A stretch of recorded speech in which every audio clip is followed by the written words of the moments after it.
Halo Kak, perkenalkan kami dari mahasiswa BINUS kelas LF76. Kami mau Mm-mm. mewawancarai salah satu bisnis keluarga. Jadi kami di sini memilih bisnis nasi jamblang, ya, Mang nasi Dul. Jamblang dulu. Nah, perkenalkan nama saya Noval. Nama saya Fatir. Oke, Nama saya Fasya. oke. Aku Ray Jovanka. Ini sambil liburan, aku lagi di San Francisco, Kak. Oh, liburan ya, sembari Iya, ini liburan. kelihatan kan? Kamu kok santai aja kan? Nggak formal-formal banget kan? Enggak, ini Iya, santai aja, santai santai. aja ini. Oke, boleh. Udah masuk. Gak apa-apa. Em, aku perkenalan juga ya.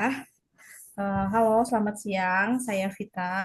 Saya perwakilan dari Nasi Jamblang Mangdu, salah satu family business yang ada di Kota Cirebon. Nasi Jamblang Mangdul itu berdiri sejak tahun 1970. Mangga barangkali ada yang mau dipertanyakan sama kita, sama kami. Boleh waktu dan tempat persilahkan. Terima kasih Kak. Boleh, Ya, Kak? Yang pertama kami mau nanya tentang visi misi Mang Dul ini apa sih Kak? Mungkin pembukaannya kita di visi misi dulu. visi misinya, visi misi Mang Dul itu ya eh, mengembangkan bisnis kuliner, ya kan? Mengembangkan bisnis kuliner yang mana makanan khas Cirebon gitu kan. Si Jamang Mang Dul itu salah satu makanan khas Cirebon yang nasinya itu dibungkus dari daun jati. Nah, apa namanya? Memperkenalkan juga ke seluruh masyarakat di Indonesia tentang masakan khas Cirebon itu tidak hanya empal gentong dan apa namanya nasi lengko, ada juga nasi jamblang, manggul. Visi misinya seperti itu sih, lebih memperluas dan memperkenalkan nasi jamblang manggul ke seluruh rakyat Indonesia, masyarakat juga. Khususnya mungkin Jawa Barat ya, mungkin ada beberapa yang sebagian masyarakat Jawa Barat masih belum tahu, masih belum banyak tahu, tapi mungkin sebagian banyak yang tahu juga, kecuali generasi Gen Z gitu kan. Gitu. Putus-putus nggak ya suaranya? Oke, ada. Ya, mau masuk pertanyaan selanjutnya. Misalnya kan Hah? kami mau masuk dalam mengambil keputusan, biasanya sih Mang Dul ini lebih mengutamakan kepentingan keluarga atau kepentingan bisnis. Kan, Hah? Kalau dalam mengambil keputusan itu kayak kita selalu selalu apa? Selalu, aduh, bentar, kok kepencet ya. Bentar, bentar, bentar, bentar. Aku udah siapin juga sih, Mbak. Pertama jawabannya. Jadi, oke. Dalam apa mengambil keputusan itu berusaha menyeimbangkan kepentingan keluarga dan bisnis ya, karena bisnis keluarga itu bukan hanya soal keuntungan tapi juga menjaga hubungan dan kelanjutan usahanya itu untuk lebih jangka panjang gitu kan. Namun keputusan yang kayak profesional tetap harus mengutamakan apa yang terbaik buat ya perusahaan juga gitu loh. Jadi kayak seimbang lah dua-duanya.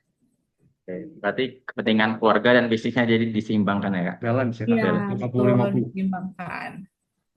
Mungkin bisa dilanjut dari nomor kedua, Didok, dari Jovanka. Eh, itu kalau di family business itu cara nyimbangin hubungan keluarga secara profesionalitas dalam menjalankan bisnis itu gimana ya, Kak? Cara menyeimbangkannya itu tuh dengan cara memisahkan urusan pribadi dan urusan bisnis ya gitu kan.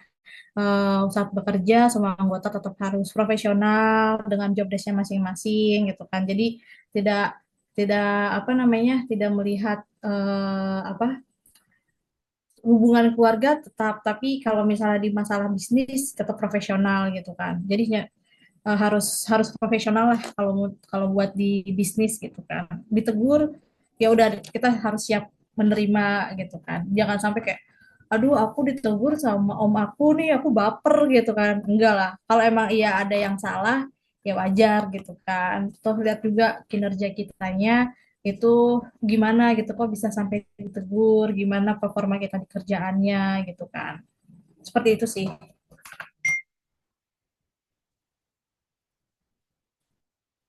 Ngomong dulu gitu. Ya, dari Jovanka boleh dilanjut soal berikutnya? Boleh. Melek ya? Oke, saya aja yang lanjut. Oke. Yang nomor yang selanjutnya saya mau nanya Kak, kalau dalam pemisahan kepemilikan nih dengan apakah ada pemisahan antara kepemilikan atau ownership dan pihak manajemen dalam bisnis ini? Eh, iyalah harus ada pemisahannya gitu kan. Kayak contoh owner itu lebih ke keputusan-keputusan yang sikapnya lebih apa ya, lebih mempunyai keputusan yang kayak benar-benar jangka panjang gitu. Kita harus melibatkan salah satu apa owner juga gitu. Tapi selebihnya kayak operasional dalam perusahaan semuanya ya tergantung sama job desk-nya kita gitu. Kayak misalnya marketing gitu kan. Berarti kan itu tidak ada urusannya sama owner gitu kan. Jadi marketing ya udah kita harus bisa menyelesaikan sendiri gitu kan. Permasalahannya itu seperti apa. Nanti kalau misalnya emang iya ternyata ada hal yang lebih besar yang kayak ternyata ini urgensi yang harus terlibat gitu owner kita libatkan gitu kan. Selebihnya kalau misalnya emang iya semuanya masih bisa kita handle ya kita handle sendiri gitu. Kalau owner tuh kayak urgensi banget gitu masalah-masalah urgensi gitu kan baik itu misalnya masalah sewa menyewa sama vendor yang lain itu kan sama supplier yang ibaratnya keputusannya tuh harus harus apa ya harus melibatkan owner gitu kayak lahan parkir gitu kan kan kita kan di Jablang Mangdul itu apa lahan parkirnya itu masih sewa ya. Ya, karena tadinya sebenarnya nasi Jamblang Manggul tuh parkirannya di depan, tapi kena pelebaran jalan. Jadi kita tuh kena pelebaran jalan tidak mendapatkan parkir. Jadi akhirnya kita menyewa lahan parkir, lahan kosong yang dibuat untuk parkir gitu kan. Ibaratnya itu billing sama sama pihak penyewanya itu kita melibatkan owner gitu kan. Karena itu dengan nilai yang besar juga tiap tahunnya gitu kan. Jadi ya itulah ada urgensi-urgensi yang dilibatkan owner juga gitu. Selebihnya sih kalau masalah operasional sih kita handle sendiri gitu. Oke, selanjutnya, apa sih hambatan terbesar yang sering terjadi dalam bisnis keluarga dan bagaimana cara kakak mengatasinya? Hambatan terbesar tuh yang pasti adalah masalah perbedaan pendapat ya. Itu lumrah lah kayak masalah-masalah perbedaan pendapat yang satu pengennya A, yang satu pengennya B gitu kan. Tapi ya kita komunikasi dan berperan pembagian peran itu penting juga biar cara mengatasinya ya membuat sistem yang jelas gitu kan kayak misal si A ini kita pengen sistemnya seperti begini begini begini tapi dia harus bisa menjelaskan menjabarkan ke setiap apa namanya setiap keluarga gitu kan biar tidak ada perbedaan pendapat yang kayak akhirnya karena riskan ya kalau bisnis keluarga tuh ada satu yang mungkin eh, ingin mengintimidasi atau ingin merebut gitu kan itu hal yang lumrah lah kalau dia masalah bisnis keluarga gitu kan perbedaan pendapat pasti selalu ada gitu kan tapi gimana kita menyikapinya kita menjelaskan sistem-sistem yang apa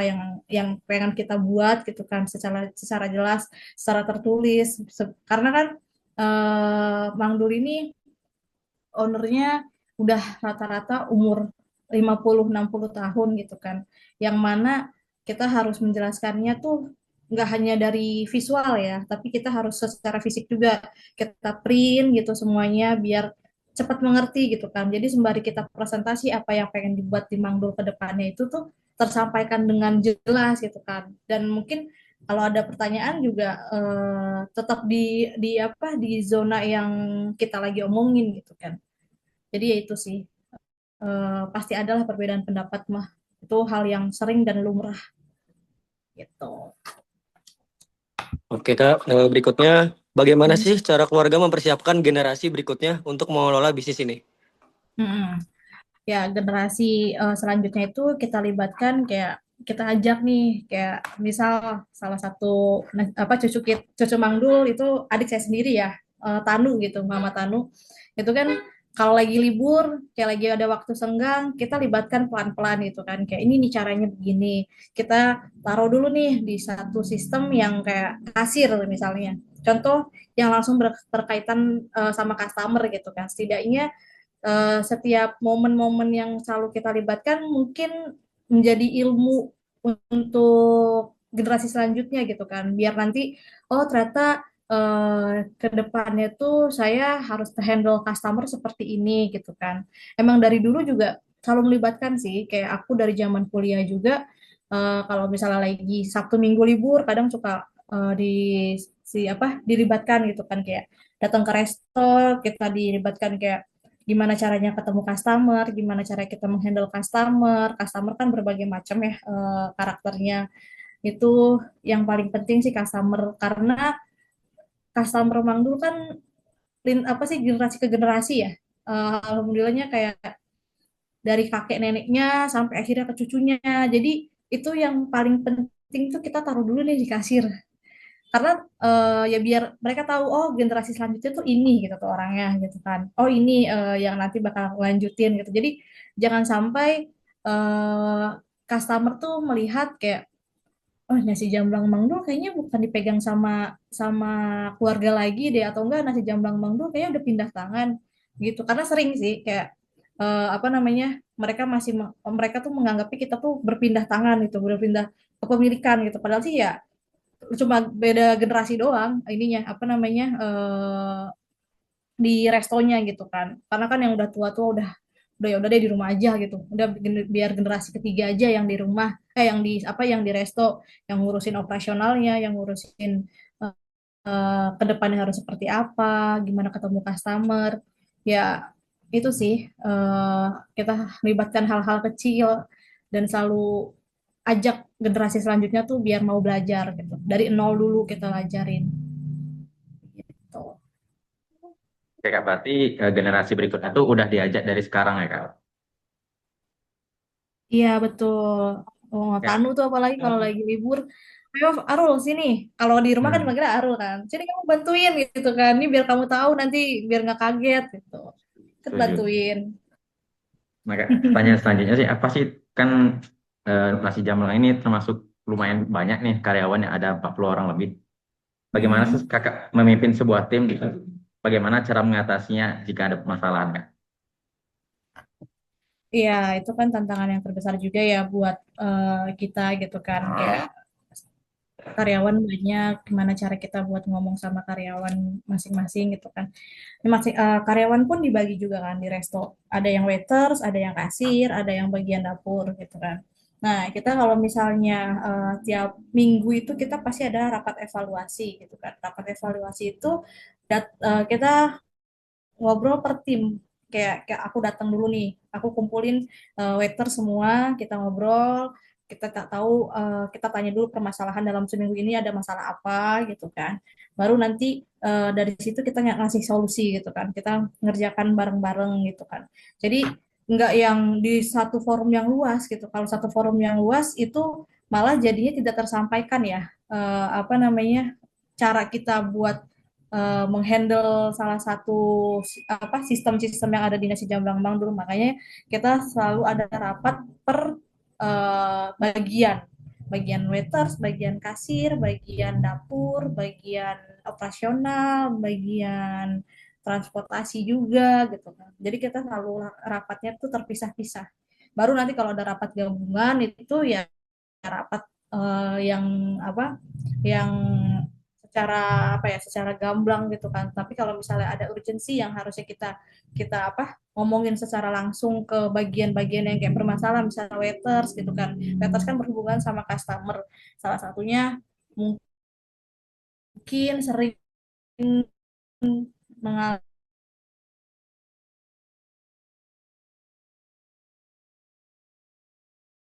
pokoknya gimana kasih tahu harus ada rapat bareng sama waiters.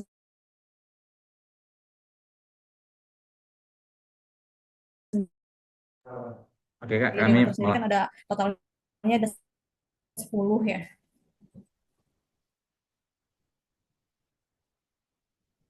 Jelas nggak? Tadi putus-putus nggak ya?